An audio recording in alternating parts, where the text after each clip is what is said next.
Beverly Hills 90210 fans. You know how when they yell cut, they wouldn't stop. That's interesting. What? Yeah. If you were Donna, what would you have said? I said... A waitress rather call the police, and she was mistaken 90210 for cops. Along with your host, Charles Rosen. But look at that Dean cake, and Dan probably got the best performance he ever gave. We're having a meeting here? Oh, at least there's one person on this Fakata set that knows what they're doing.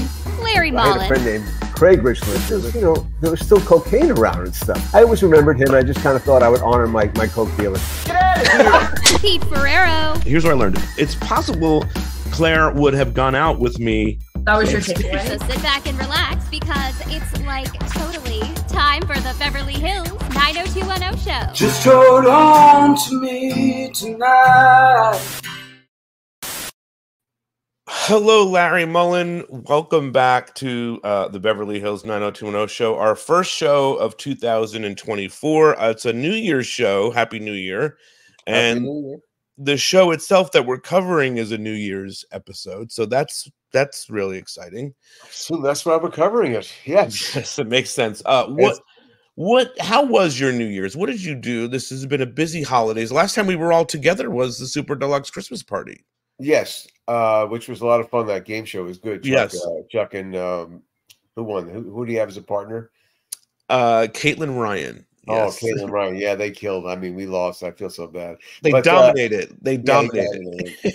New Year's was good. I actually went to a party on the beach out here. And we get fireworks in Marina Del Rey. You get them at 9 o'clock and 12 o'clock. So you get just a double dose of just pyrotechnics, which always gets you going. And then, here we are, 2024. Keep going. Yay.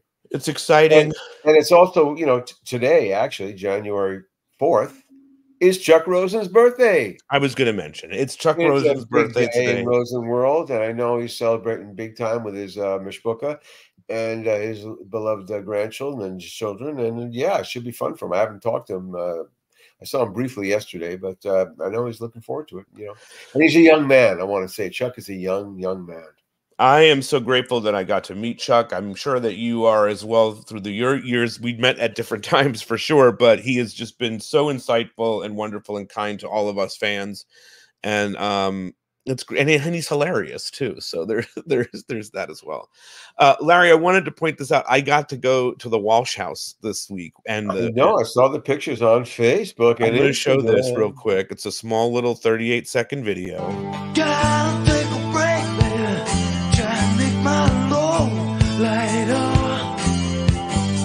I'm missing something that I need.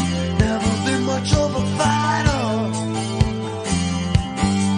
Well, maybe I made a few mistakes, but baby, they were mine to make. I know the game, but I don't wanna play it. I know the word, but I don't wanna say it. I've got the bill, but I don't wanna pay it. I know the game, but I went with Purple Nikki and Lynn. Now, do you remember Lynn? We met Lynn up at came to the beach. She came to the beach house, right? Yes, she's an incredible person. She got us. You met the owner of what the outside of the Walsh House. She walked right up to it, and I know. I followed it on all the social media. She is amazing. What was the guy like? Does he like being the owner of the Walsh House? He loves it. He's going to come on the podcast, Larry. Oh, he's doing an episode of the podcast, and I think remember how we did broadcasts out of the beach house? Yeah, I think broadcasts out of the Walsh House is coming soon. Wow. Never been done. Well, obviously the inside is nothing like our set, so it's kind of doesn't really matter. There are some similar pieces, though. You know what I mean? Well, it has similar vibes. I mean, we'll bring on our returning champ in a few and find out if they manipulated it to look certain things inspired by the Walsh House and all that stuff. All right, let's get a small ad together. We'll come back and we're going to talk about turn back the clock. We didn't talk about the Ian Ziering thing real quick. Do you want to talk about that? briefly, because I'm really I care about. We all care about Iron so much, and he's I just love him like a brother. a normal You know? pedestrian citizen. He's basically harassed by these people. He goes to stand up for himself, and he gets totally attacked.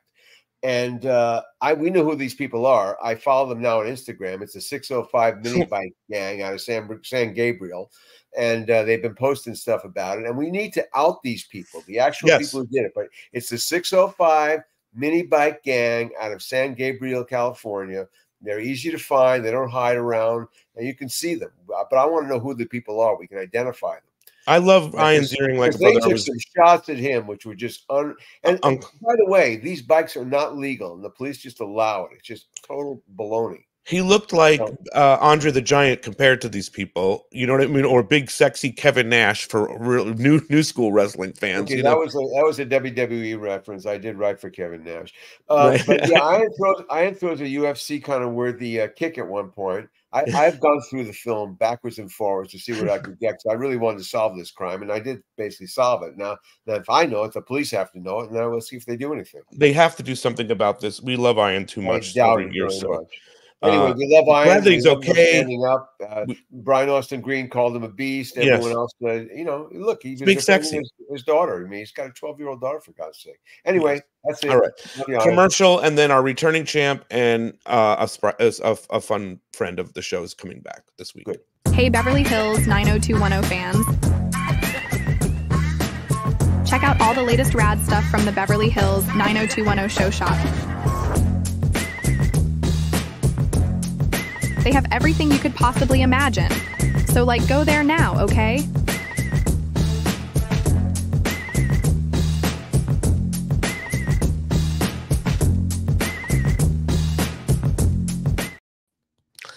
Okay.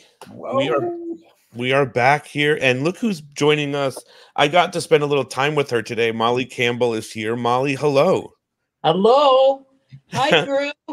Happy New Year. Larry, we should say that Molly was the wardrobe designer for, I guess, which season did you start, Molly?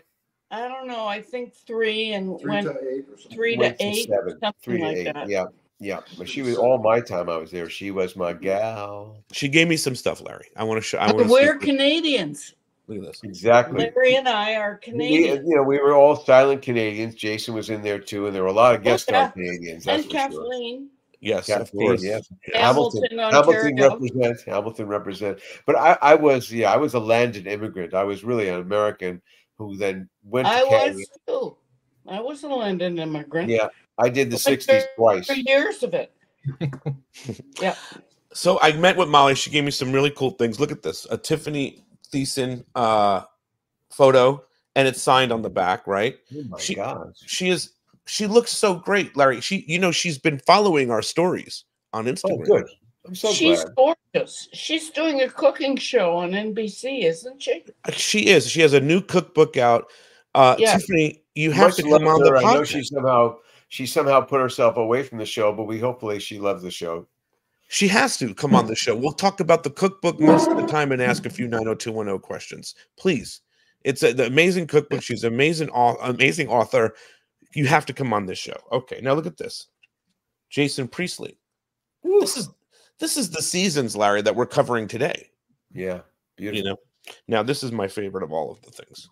This is a cast photo. Oh yeah. And we shot that in the hottest day of August in Encino, in somebody's yard. And it was the first time I styled something like a Gap ad. Wow. It's very cool. And it's nice to see Jamie and Kathleen in the photo. Yep. Because I don't know that they were always welcome. Well, this would be season 6 then. This would be season 6. Or this photograph? Yeah. Yeah. Or this season 5, maybe, Larry. No, I don't think so. Jamie was not a full regular then. So then this is season 6. This is the season that we're covering. Before and he left. The guy that played Gabrielle's husband in it too. Renee says Jesse. If you wrote them in the 90s, they sent you these postcards back. Thank you for that information. Wrote who, Renee? Who wrote who? Okay, Larry, we're and Drew, the returning champion, Drew Kinney, is back. You were needed for this episode because I don't know how the Rose Bowl was recreated, and we'll get to that part of this, but I wanted to. Larry and I were. You mean the Rose Parade, not the Rose Bowl? Yeah. Sorry, yes, That's the Rose Parade. And I know that Larry and I were watching this on a watch along because we are back on Patreon for those that were wondering. And we thought it looked incredible, but the way you were able to make that look. Larry, let's start with you. This is a fun and different episode in a way because we're not telling the story forward. We're telling the story backwards, and that's not something that we really see in 90210. So how did that idea come to you? Well, because I saw it written by Larry Mullen. It came out of necessity because don't forget we have this long-running arc of the Rose Queen story, which is going to pay off at the Rose Bowl Parade, which is New Year's. And then normally we could have aired this, like, I guess the week before, but that's such a dead week that I think we were running reruns that week. So we knew we were going to have an air date like January 3rd or 4th. So once I saw that, I thought, oh, I want to tell the story of New Year's Eve the way people tell the story of New Year's Eve and just have these different flashbacks. And I get a chance to kind of wrap up all these stories in a kind of a fun way. And the episode's going to, just like, looking backwards, it's going to air after New Year's. So that worked. The concept worked. I think it worked out great. You know what I mean? And it's not something that we were used to seeing, but I wanted to show a quick clip. Let me see. There's over 400. This is how we're starting out. Million people tuned into yesterday's broadcast of the Rose Parade. This is from the actual Rose Parade. Foreign countries where it was billed as Baywatch with blossoms. All right. They're removing the Christmas tree. Goal-oriented, Steve. It's last day of vacation. We've never seen in I don't know about you. I've had about enough vacation. Oh, look who it is. Hey, baby, I missed you. Oh, I like this. I'm gone 2 days and I'm ready and waiting. What happened to your eye? Oh, a little New Year's souvenir. I'm sure he'd be happy to tell you all about it. Actually, Brandon's the one with the story here. He got crunched. I mean, this is a little bit life imitating art with what happened with Ian. Yeah. Of course, he only gets hit by a door here, I think. That's right. Yeah. But just looking at that, I mean, we knew, in putting this together, at least in my mind, I knew we had lots of footage. We were going to basically incorporate stock footage of the parade. Yes. And we had, I think we had done a deal with that guy is called Sam Rubin. He was a broadcaster at the time. He might still be alive. I don't know. But he was, everyone knew him. He was the entertainment guy, and he was a friend of the show. So I think he's still around, right? Yeah, I think we had his permission to do that. So we knew we had all this ammunition to be able to pull this off. Yes. But seeing things like the tree get removed from the house, this is real. That's what, again, you're thinking about what happens in these things. I mean, that's the day people throw their trees out. This is January 3rd. The holidays are over. Let's get going. And we're exhausted from the holidays. There's a little bit of that feeling. So, that makes it kind of fun. And it's nice to see Claire. Claire has three. The other thing is, one of the things the show always tried to do was to show real distinctive LA, Beverly Hills kind of things, and Southern California kind of things, like the whole Rose Parades, the whole Rose Queen story was so unique to this area that, was just really glad that we were able to get all those permissions to be able to do that, because it was pretty astounding, really. Larry, do you watch the Rose Parade in your... I watched usually like about 10, 15 minutes of it. I enjoy it. I do too. Did you watch it this year? Yes, I did. Okay, I did as well. What about you, Molly? I watch it. The Drew. best is going over to Pasadena and seeing the floats prepared, but the smell of the flowers is what gets you. It's just amazing. Okay, let's take a look at another scene right off the bat. Larry, I think this is also the first episode that we see. The Flying Monkey Boys, the step brothers of Steve Sanders. yeah, the Rush Sanders' other kids. I'm sure the guy from the Walsh House loved this. Yeah, we shot Practical that day. What's up, bro? Why don't you tell me? You know what? This just says written by me. Doesn't Meredith's not in it. That's what I'm saying. That's what I'm saying. On IMDb, she gets a credit. That's good. Okay, I feel better about that. I don't know why. I think on Someone TP'd the IMDb house. must have it wrong. That's horrid. That's heinous. And you wouldn't know anything about it. Well, I think someone's trying to send you a message, Steve. Really? What would that message be? Maybe you ticked a couple guys off or something. Yeah, you know, like maybe they wanted to borrow your Corvette, and like you said no. Why don't you guys get out of my sight? Cool. No, wait, you know what? On second thought, I think I'd like to see you stick around and clean up every shred of that stuff. You got 1 hour. Larry, this is the first time that we see these guys, and you gave Randy Spelling a part. Yep. I was, me kind of trying to make the old man happy and like me. But whatever. Yeah, they're terrific in it. Like we always had this idea. They had always been mentioned as the Flying Monkey Boys or whatever. And I just said, I just harvested the idea again, just try to vertically integrate what we already have and just keep it alive. And these guys did a great job. They came back many times after this, and they basically represented the other side of Steve. Just when Steve's trying to get more mature, here's two Steves come. Two Steves are stupider than one. On the Randy Spelling thing, what was it like? What do you remember about going to Aaron and telling him that you wanted to cast Randy in that? I think he took a. I remember he kind of had like a long kind of look and kind of gave a nod, and he was. I think he was glad. Look, it's nice to be able to come home and tell your kids you got a job. I mean, yeah, I think it worked out. We should have asked Diane Young that. I can't remember how the final word came down on that. I mean, certainly he was offered the part. He did not read for the part. And he had already played, I think, in Sunset Beach. Aaron had a soap opera that Randy had a little part in it. So we know he wanted to be an actor. So he's fantastic, and also so is the kid Travis. We're never gonna know it. Yes, he plays Ryan in this. Travis, we've had him on the show. Austin, yeah. Do you remember casting him? Yes.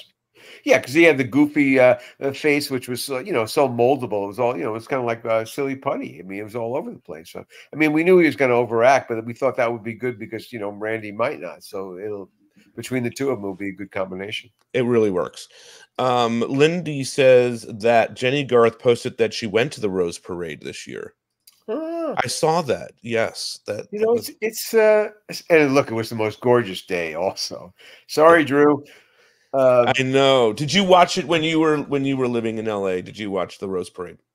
No, I have a hard time watching parades. When I was a little kid, like until I graduated from high school, I was in a marching group, and I was on hundreds. You were in the parade, yeah. And so watching parades for me is like, oh, those poor people. They're not at the end yet. Eric brings up that Ryan has the West Beverly T-shirt on, and he hadn't noticed that before. So, are we to assume that Ryan graduated from West Beverly? Well, that would be up for grabs if something we could use. But my thing would be he just kind of grabbed Steve's old T-shirt. Okay. That's kind of more like. I don't think he did because I think we'd have him like grow up maybe in Northern California. It just depends if you're going to really work that thing in a kind of story slam kind of way. Yeah, they were a lot of fun. Those kids, they did a good job. Drew, I got to go to the Walsh House this week and go inside and met the owner, and it's the same owner, or the family is the same owner. I wanted to ask you though. Well, first of all, we see all that you TP'd the house. How did they react to that, one? And two, what are your memories of working at the Walsh House? Well, number one, their reaction was excellent. I got paid. And they cleared the bank. Yeah, I mean, it's like we'd been to the neighborhood so many times because Luke's house was just down the street and around the corner. That like where we put trucks and everything was all negotiated with everybody and worked out. So once we were there, normally we really didn't have any issues because the people loved us because we took care of them and we didn't abuse them. It's like a lot of companies come in and just trash the place. But we weren't those people. So they really liked us. He says that he paid off his mortgage with this 90210. Oh, I'm sure. We were there all the time. He revealed the number, Larry, of how much he made through the years with the show, and he'll share that when he comes on. But he did okay with this. It's amazing. So they've lived there since the 90s. His father lived there, and now he has taken it over. But he's an older man. Well, you saw he's an older man now. Yeah, that's fabulous. Was his dad living there in the 90s? Yes, and I think he was too. Yeah. And you know what's funny? It's like when I saw your video, I thought, God, he looks familiar. Was it the dad or the son that I'm thinking about? I don't know. But did you ever have it out with those guys about anything? Drew? Well, you know, I mean, there were some moments that the one I was trying to think of this earlier because there's one great example, and I just like chapped Paul's ass. Oh, he was so mad. We were coming out and we'd scouted the place, and we were doing something we needed a shot of the front lawn, and he decided it was time to add these big boulders in the front lawn, but not by the driveway, across the lawn. And so they drove a bobcat across the middle of the lawn and put these boulders up on the other side. So there was just like two great big turf marks. So we had to come out and put sod down and everything. Oh, Paul was so mad, but he was like, well, I got new grass. Because I remember we played football out there. Steve Young came out there, obviously, and threw some footballs. Yeah, I mean, you guys did. I mean, I think they used it all the way to the end of the show. Like there were times when they used the exterior of the wall shot. It got less and less through the years, but for sure they would go back. Well, as long as they were. Well, don't forget, with California University wasn't that far away either. You could probably. I wanted to ask Drew and Molly if you remember, was Turn Back the Clock a double up? You think the episode? It could have been. Yeah, it could have might have been. It was directed. Like there weren't a lot of moves, and like one of them, the apartment that was in Santa Monica on Main Street, because I remember putting the sign in, and we had to have something else to match the day, but there's nothing else really that would match as much as we needed for an established. Yeah, because we weren't at the school, we weren't at California University. So yeah, I mean, I think it was too, because it's very compartmentalized. Also, the way people are in small groups for the most part, other than the last thing at the end. Absolutely. Let's look at this. The director was a guy named Graham Lynch, who I have not a fond memory of. I remember having. I don't remember him at all. He was a Canadian. He was a young guy. He really hadn't done very much, and the older crew members did not like him. I didn't. Because they were like, I must have picked it up. Well, I would be one of those. See, and I mean, for me, I was pretty close in age to him, so I didn't really see the age difference thing, but I saw the attitude, like Blake. I don't think the actors liked him either, because he was never asked back. But yeah, looking at it now, he did a pretty good job. I mean, there's lots of good footage there. I'm pretty happy with the performances. So, okay, let me ask you this though, Larry: how does a guy like this get a job like this? I mean, this is a big friggin' show at this point. Through Paul. Paul was the gatekeeper. Didn't he do? Molly says good agent. I think he did good agent who Paul had a relationship with, and Paul liked to give people chances. I mean, what was that, Drew? I think he did some music videos or something that somebody knows. I remember there was talk about that. Like that was the talk with a lot of the crew. Like, how did this guy end up here? Oh yeah, this really. Video. Still talking about it all these years later. We're still wondering. Yes. Yeah.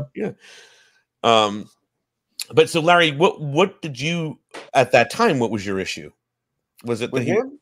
Yeah. Oh, it must have been a coverage issue during the shoot that I was unhappy with, or.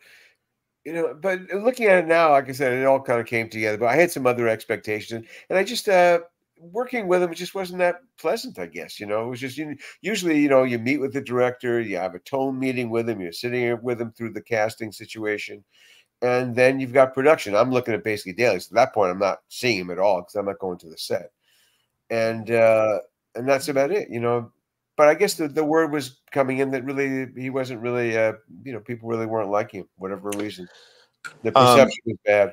You also mentioned, Larry, that there was a movie that influenced this Well, Memento is always, telling a story backwards. You always want to do something like that, but it's a classic form and it's a challenge. It's, I like puzzles. So yeah, it's a puzzle to script this and to lay out the story on it and make it work. And again, we were paying off the bird too from Christmas. Speaking of that, let me show a Claire scene here. Claire does not like the bird. Come in. Hi. Any chance we can cover the bird cage or put a muzzle on her or something? That's mean. She's not that loud. Compared to what? A jackhammer?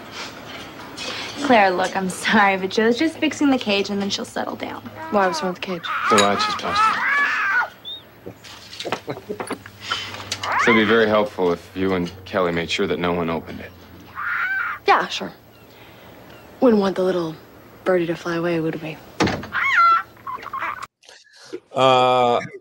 This is a personal story for me when my parakeet flew away. So that was tell that you told that on the Patreon. Tell that story.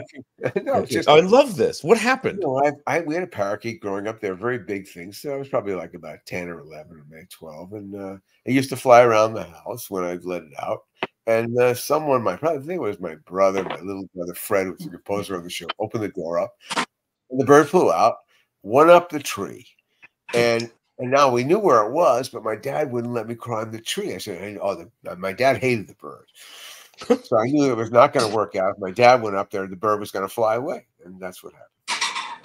I really wanted Jerry Frizzell. I invited him to come on to the editor of this episode. Oh, he would have been great, yeah. Because I wanted to know who the voice of the bird was. But you believe that it's you. It could be me. Yeah, I could have done it in post. I feel like it sounds like something you would do.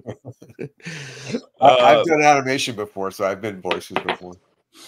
Molly, let's talk about Claire in this episode because she looks so good. There's 3 different looks. I wanted to point this out.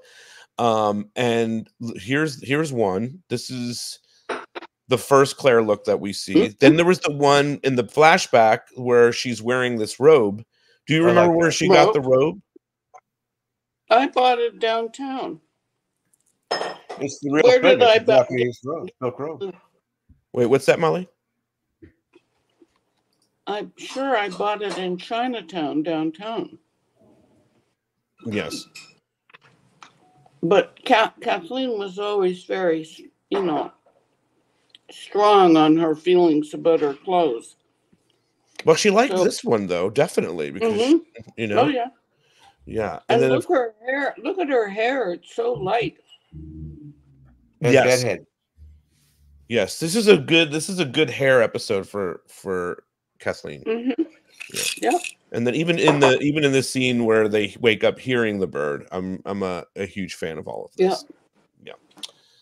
All right, Drew. Well, she's a great favorite of ours, our Kathleen. She's from Hamilton too. I'm a huge fan. I don't know if every. Wait a second. What's the think two? we You're got from that, Mr. Pete. Yeah. Wait a second. Are you from Hamilton, Molly? Are you implying that you're from Hamilton? Kitchener, Ontario. Oh, that's not Hamilton. That's like Amish country. That's Amish country. I think. But you did have that in common. You did have that in common with Kathleen when she came on the show. You guys connected based on the fact that you were both in that same area, right?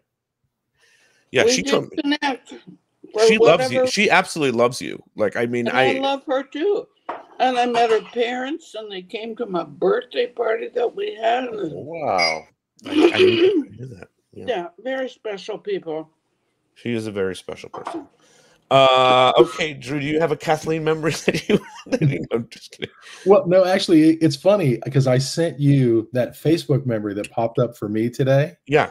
Do you know what that was? No, tell everybody what that was. Okay, so what popped up today was the episode where her character was introduced was a scene with her and David at California University where he says, "Hey, cool morph," because they're in a computer lab. And I did a test with a Polaroid of me and my puppy and to just see if this morphing software would work. And so it's funny because Pete asked me to come here to talk about this, and I just watched the episode, and then the memory shows up, and it's the memory of the Polaroid of my puppy, Peggy. Oh. It was a 90210 dog that I got from there. So like it all wraps back around with Kathleen and everything else. That's amazing. Yes. Yeah. I'm sorry I didn't pull that picture. That would have been good to have. All right, Drew, tell us about recreating the Rose Parade. Yeah. You sure you want to be disappointed? Well, I don't know. I mean, how how? Do you have a clip up? I have a clip of it. I don't know which one it is. Let's see. This says Donna, so I'm just going to assume that this is it. Let's see. Yes. Right there. Okay, hold up. I'll go back. Yeah, go back a little bit. Yeah, you want to see the wide shot because. Okay, yeah. So that building, that's the production office. That's the stages. Wow. So we're on the street. We're on Calvert. Yeah, we're literally right in front of the production office on Calvert. Wow, I didn't even know that. That is the window that like between the like one side was the production office and stage one, and one side, the next section over, was where the art department and the extras holding, and stage 2, 3, and stage 2, stage 3, and the swing set space. And those windows right behind Donna's left ear, that might have been, Larry, one of the writer's office windows. Well, I was going to. I think it's Paul's office, maybe. Yeah, no, Paul's office is further down. Further down, yeah, it would have been one of the writer's offices. Because where Betty sat, maybe. Yeah, because basically we didn't do very much, honestly. Wow, I mean, there's this little piece of mock-up float because you couldn't shoot very wide because we really couldn't spend a lot of money. You didn't have a float. Yeah, so we basically had like there's a section of grandstands that we had installed on Calvert Street that blocked the entrances to the couple of parking spaces. People were a little angry they couldn't get into their space. I didn't block mine though, of course. So this is grandstands. This is grandstands that you created on Calvert Street. Yeah, we had a company come in and install grandstands, and it's like 160 feet of grandstands or something. So it's not very much. And there's also there's a curtain wall behind part of it. There it is. There's the curtain wall. Yeah. And then we could take the curtain wall down. So the other part you see is the same part. The curtain is just there for this one and not there for the other one. So oh my God. Great. Oh, it's that's the same. It's the same little section because you can't get any wider than this. Like literally when she's on the float, because you have the depth of the background, it has to be this tight. If it's any wider, you're off the off the curtains or off the grandstand somewhere. And we didn't do CGI stuff back then. No. So it was a dead hole if you did it that way. And so everything else was just little punch-in inserts, like them sitting there, in the crowd, or him flipping the sign in front of the curtain. I don't know why you said we would be disappointed by that information. All of that information was so fascinating. It's amazing. See, when I look at it, I go, it's like nothing. It's like, I kind of expect everybody wants to hear like, oh my God, we rolled out 600 columns, and it's like all the prep. It took us months, and we're like, it was an afternoon, and some guys put up some bleachers, and we put up some curtains, and we stuck a thing with a ramp and some seats on it in front of it. But such a smart. We had to know the footage. You had to know the footage we had. We had a certain amount of footage, and so that was the key, the prep on it. Oh yeah, matching stuff is fun. That was one of the funnest things about 90210 was trying to match existing things or fit into like the high-speed chase. The high-speed chase. Yeah. What happened? Molly, what about coming up with Donna's dress? I'll pull that clip again, and you can talk to me about the Rose Queen dress, the Rose Parade dress, and how you how did you come? We had to be able to get multiples of the dress because there was not just Donna, but I don't know. There's another actress that was there as well. Yeah. No. Yeah, she wasn't a princess, so. That's right. Anyway, but the thing that was most outstanding for me was the friendliness of the people from the actual Rose Parade. They were just spectacular. They let us into there's a mansion on somewhere on. Yeah, it's called It's in Tournament Pasadena. House. Tournament House. Yeah. That's right. Anyway, it was fantastic, and the people there were wonderful, and I got to see all the crowns, and these dresses were always supplied by one of the big department stores, and this year it was Nordstrom. So all of these dresses came from Nordstrom, and there were at least half a dozen. And to make the sleeves puffy and round like that, we stuffed them with plastic clean bags. Plastic what bags? Plastic what bags? Clean the stuff that they wrap your cleaning in. Oh, wow. Dry cleaning bags. Yeah. Bags. Catherine West says Tori looks amazing. I agree. I mean, she totally does, but she was so fun to dress. I mean, really, she was tiny and she had so much disposable income. It was hard to imagine her. I mean, I remember a Balenciaga gown in navy blue chiffon and lace hanging on the back of her dressing room door for about 4 months with a price tag on it in high four figures. Everybody was doing great at 90210. That's it. I love it. I love hearing that. Larry, Jessica Klein was who got the Rose Parade. Jessica did a lot of the Rose Parade wrangling. Once we set on the idea as a major story arc that was going to run through the first, through the first sweeps period, and actually through the first part of the year. Yeah, and then Jessica did all the stuff with the Rose people there and did a great job. And like Molly said, they really were happy to do it. And they were wonderful. It really showed the world, what that process was like. And we used it to kind of really challenge the Donna and Felice Martin relationship and also to complicate other things. We touched on all kinds of stuff with it. The musical act is the Corrs. Oh, the Corrs. Well, the party at the After Dark sure started out great.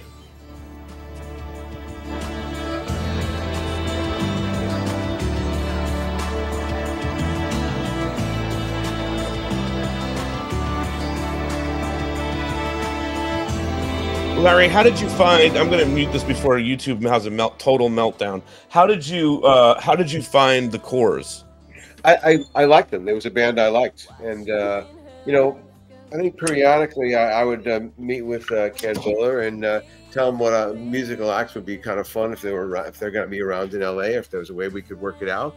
And the Corrs came up, and I just thought it had the right tone for the for New Year's. I knew they were going, and they had agreed to do Old Lang Syne because they it was kind of close to them anyway. It was part of their heritage, and yeah, and it just had the right tone for that kind of evening for a New Year's Eve party. I mean, I think they even did the New Year's Eve song. Yeah, that's what I'm saying. They did. But "Forgiven Not Forgotten" was their hit at the time. It was kind of they were in rotation on MTV. They were a regular band because don't forget MTV was still going pretty strong then. It wasn't over in any way. It wasn't reality. The Peach Pit After Dark looks great for the New Year's Eve party too. It really shot really well at everything that Tom wanted to do worked beautifully in that particular situation, and you really covered it well. Matter of fact, do you know that the that behind the band, that's a giant peach? Yeah. And that we could light it with different things behind. I was thinking about all the different colors and things over the time. Yeah, I knew it. I hadn't thought about how useful it was. Absolutely. Somebody wants to drop in and say Happy New Year. Here's our friend Muntz. Oh my God, Ryan, we miss you, man. What's going on? You're still married, Hey, right? what's up, everybody? Wow. Hey there, man. Molly! I have not Good seen to you see for you, years, man. and I love you. I just wanted to let you know I that. love you too. It's good cool. It's good to see you, Ryan. How's everything going with Cheers, by the way? You're almost married a year now. Yep. Super Bowl Sunday will be the anniversary. And Woo! we're actually going back down to Vegas in March to go watch a Kraken game. That should be fun. Oh, that'll be fun. Should we all come? Hey, go ahead. Please. We'll do it again, dude. Yeah, right. The sequel? Yes. Yes. And I'm going on my first cruise ever in January. Well, this month. Just we're leaving on the 12th, I think. Is Nice. it Where does it? a music cruise or what is it? It's a just a cruise to Mexico. Oh, no theme. Okay. I do suggest that you bring that that thing for your head, so that the drinks. Oh yeah, oh yeah. I mean, the Cabo thing. The Cabo thing. It feels perfect for a cruise. Yeah, it feels like you will be the Tequila life of the party. Tequila shots. Dude, I could probably get a job on a cruise line just walking around with that backpack and just shooting everybody up, stunning and whatnot. Yes, I need to do. Where does it go? Where?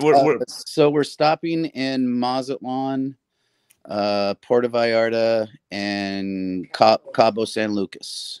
Oh, that's a really going to be an amazing. Where's it go up from? From down here? Yeah, I think San Pedro. Oh, cool. Yeah.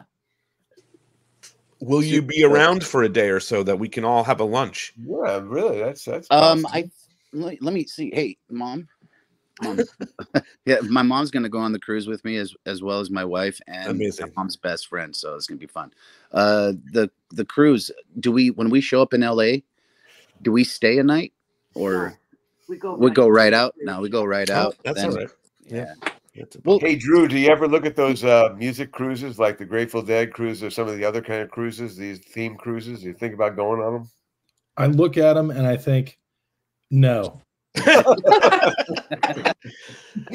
Hey, Drew, I wanted to ask you though, when the band like the Corrs comes on, that's got to be really cool. You're a music head. I don't know if you were into vinyl at that time, but you probably were. I imagine you found the Flaming Lips for Larry. We've learned that here.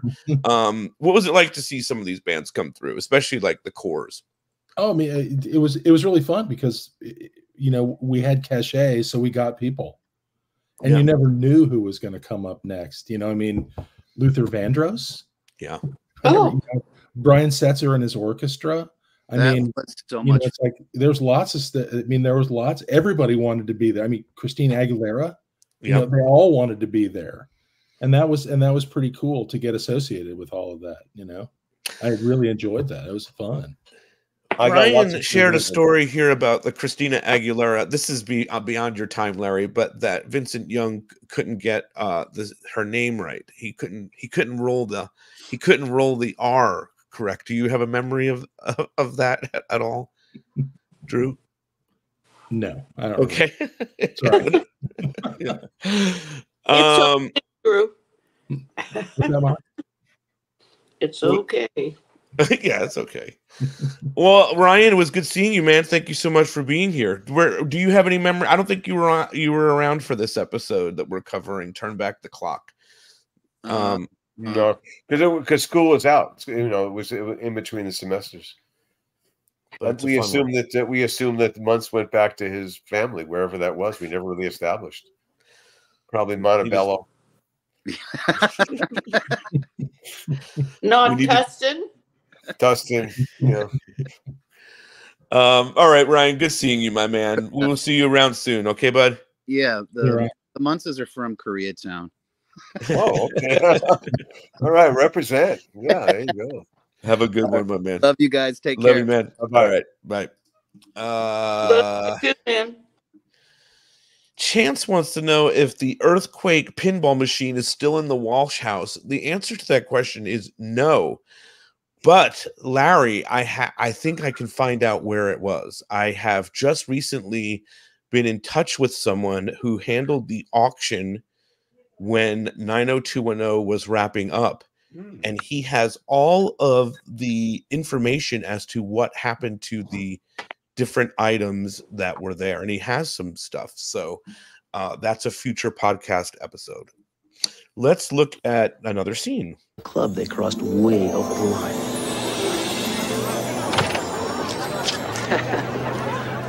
I pulled this scene, Larry, because a lot of things happen. It's two really amazing things happen back to back from one another.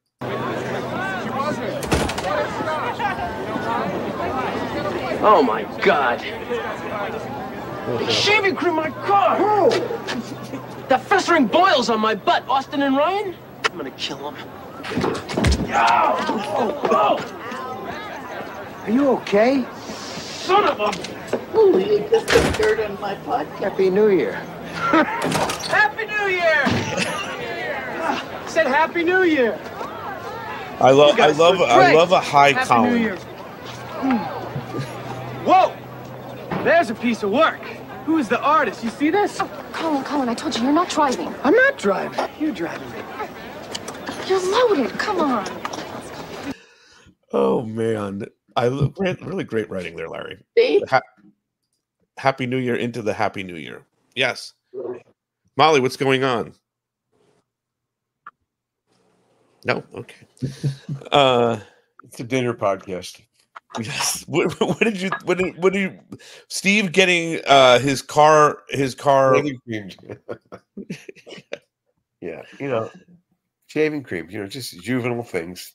Yes. The fester for him. I don't know. What is this? Head examined. What is this? Why would I pull this? Let's see what this. Searching the cars. Will you get rid of it? I don't have anything. I did it all. You're sure? Of course I'm sure. Yeah, this is sobriety checkpoint. We're just really starting in LA then. Good evening, ma'am. Yeah, Happy New Year. Same to you, officer. Have you been drinking? No, I'm the designated driver, and I'm with a very talented but inebriated artist on board. I'm just trying to deposit him safely at home. All right. Have a nice evening. Drive carefully. Thank you.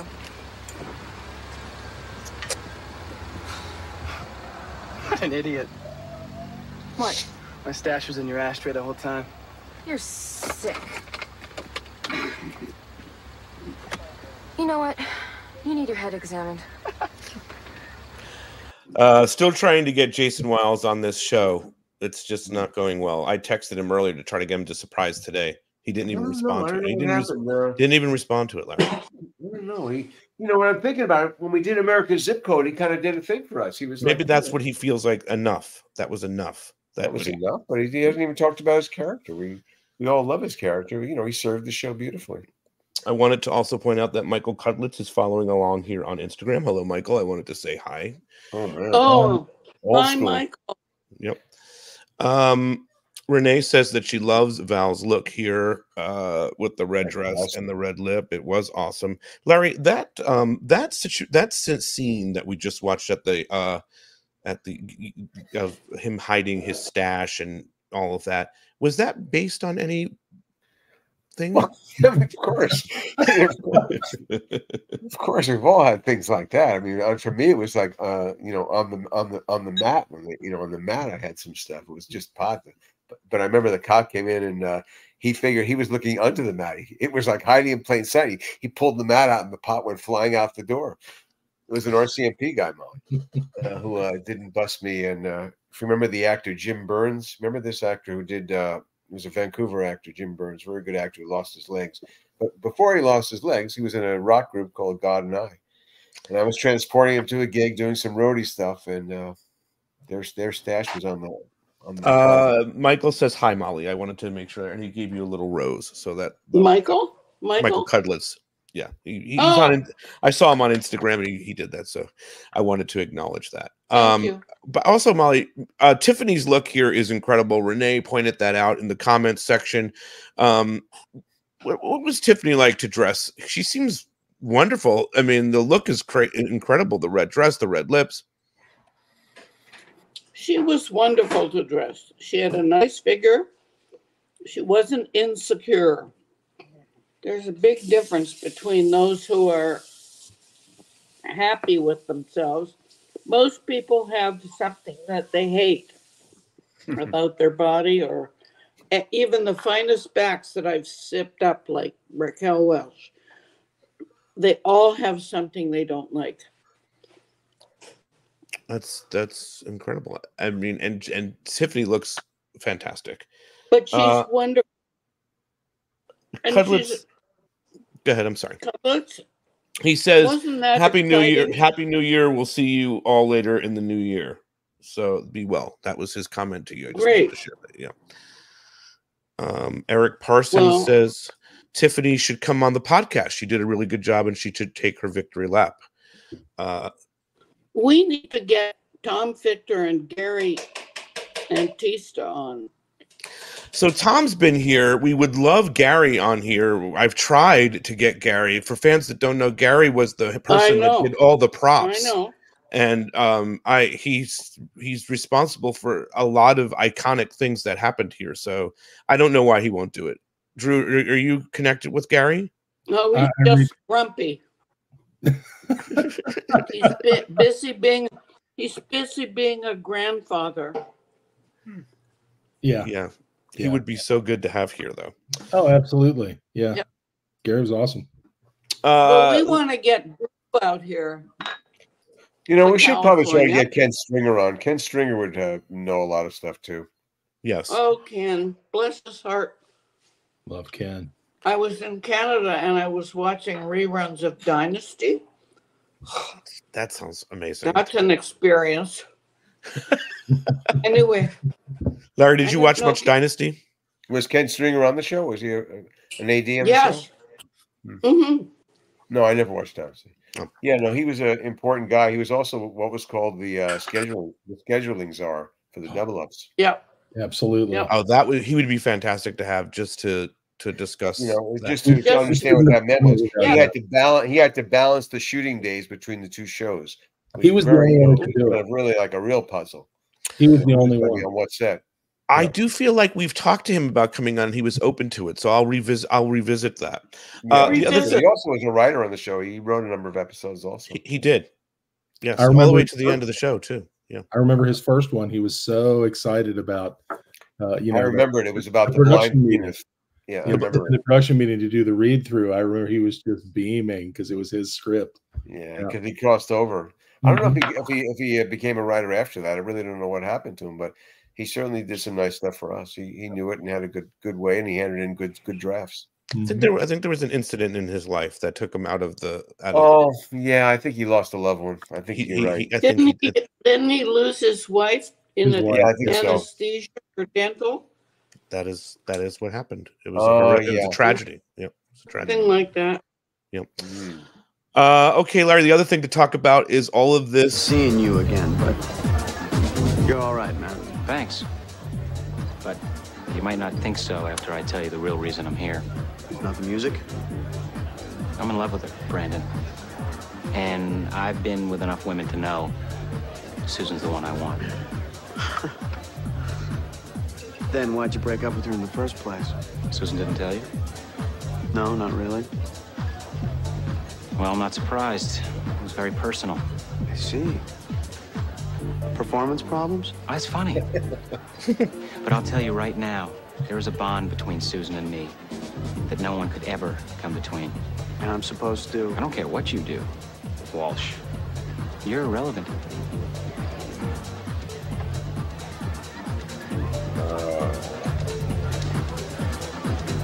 Tell you what I'm going to do for you, Jonathan.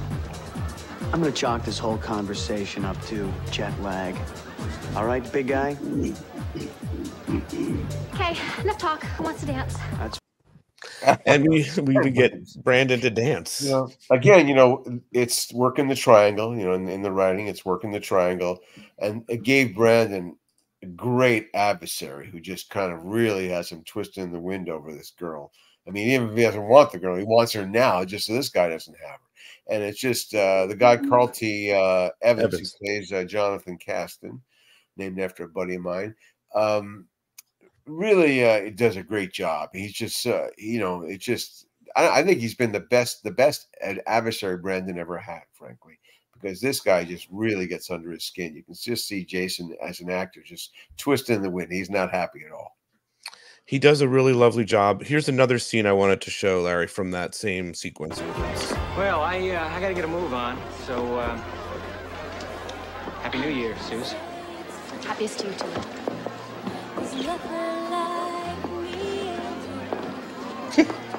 Jonathan, don't. What? Hey. That's it. What's it? Brandon, please, it's all right. No, it's not all right. Can we please just drop this? Well, I'd like to, but I don't think Walsh wants to. Is that an invitation, Junior? Because we could always go outside and I could drop you. Brandon, please.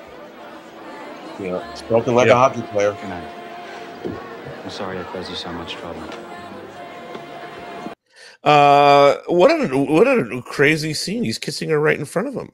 You know, again, good triangle stuff. You know, Brandon had a hard time this year romantically because he also gets dumped terribly at the end of the season. But you know, I in hearing it again, we also seeded up this whole thing about what the secret was between them, and what it was you know, she'd had an abortion. They had conceived, and she had you know, terminated the pregnancy. And so that was a big deal, and it shows up in a later episode, a pretty good one. And yeah, again, you just keep, you know, stacking those storylines. You know, keep having content. Trying to do 32 episodes, you got to keep turning the wheel. And yeah, but I love the performance there, and I just love seeing Jason really, you know, having to eat it a little bit. And then, of course, he's a Canadian hockey player, or even a Minnesota hockey player, so he's been around fights. So I'm totally believable when he says that. Lindy says that she finds it hard to believe that Jonathan has been with this many women.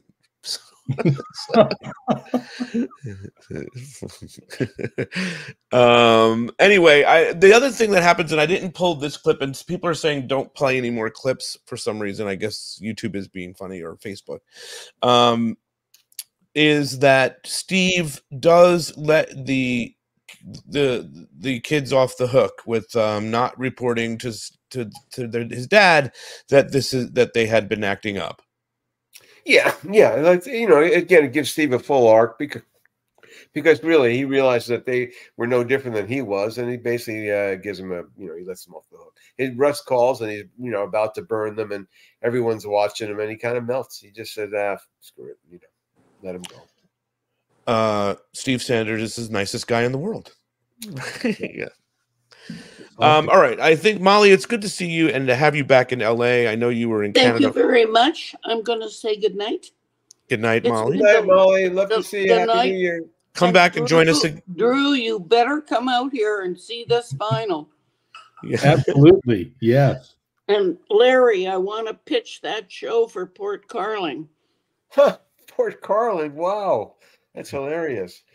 Okay, I'm up for it. You know, I'm looking for work now. I've decided I've got to come out. Okay.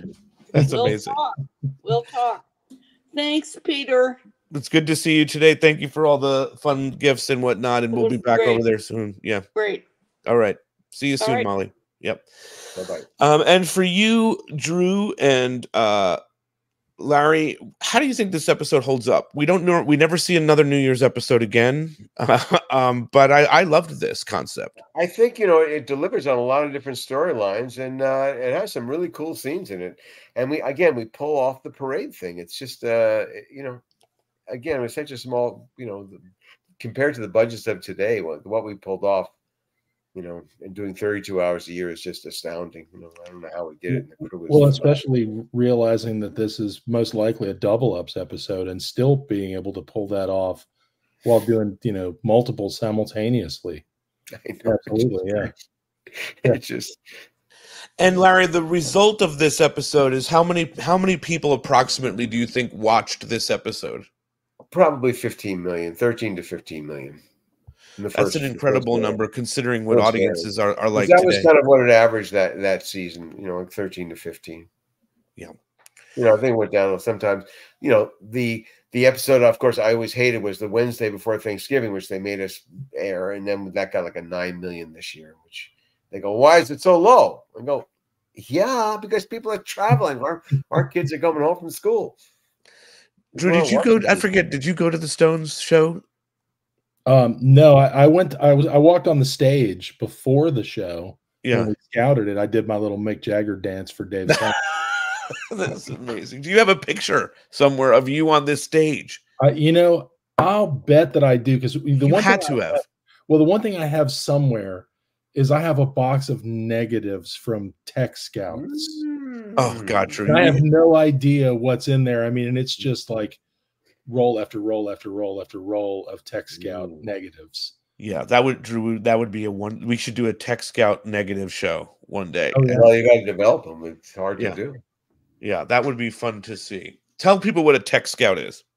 So you know what you're going to do. You've talked about the episode, like you do a read through with everybody, and you go through the script line by line with everybody in their departments.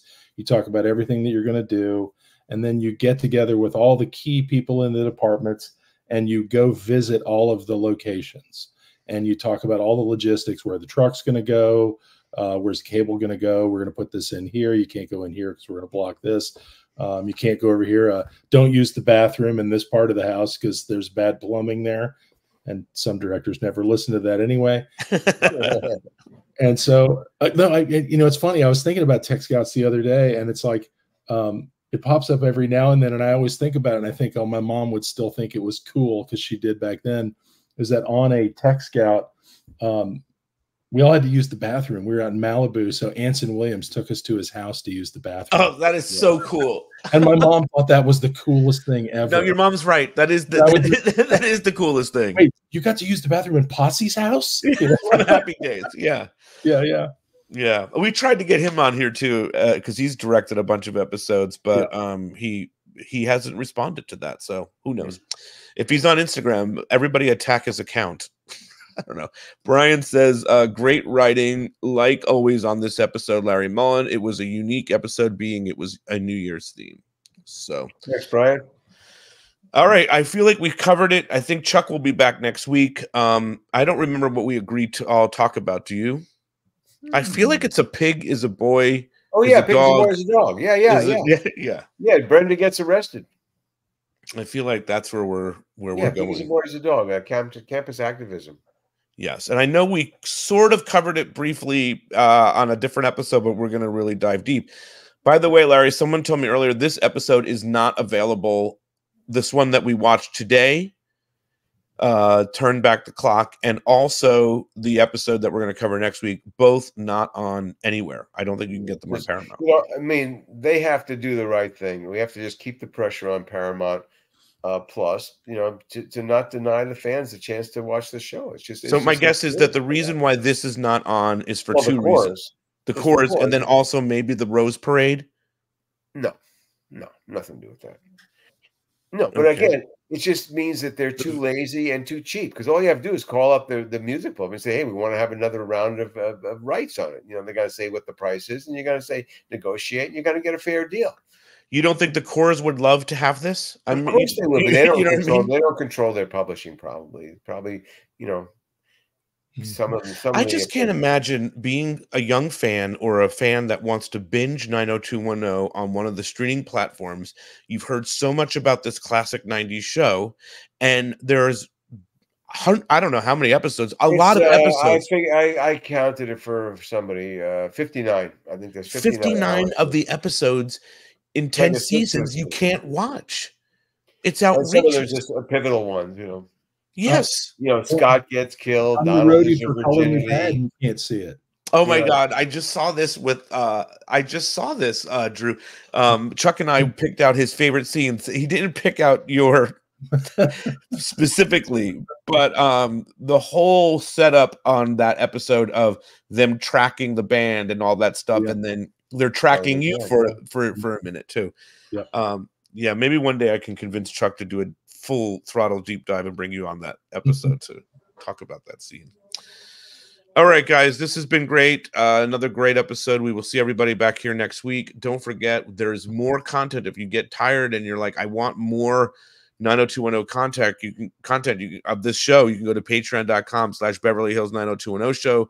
Larry and I are going to record something this weekend. I've just made that up, but we're supposed to. Yeah. Oh yeah, there's a good T-shirt Molly mentioned. You could have a little. In the writers' room, it was just on a piece of paper in pencil. It said "Kissing is good." That's a good T-shirt from the writers' and maybe a picture of some great kisses. Yeah, sure, right. Absolutely. I just like Dylan and Brenda. Definitely. Okay. All right. Thank you very much, Drew, for being here again. We will see you all very soon. Good to see you. Bye-bye. All right. Bye-bye.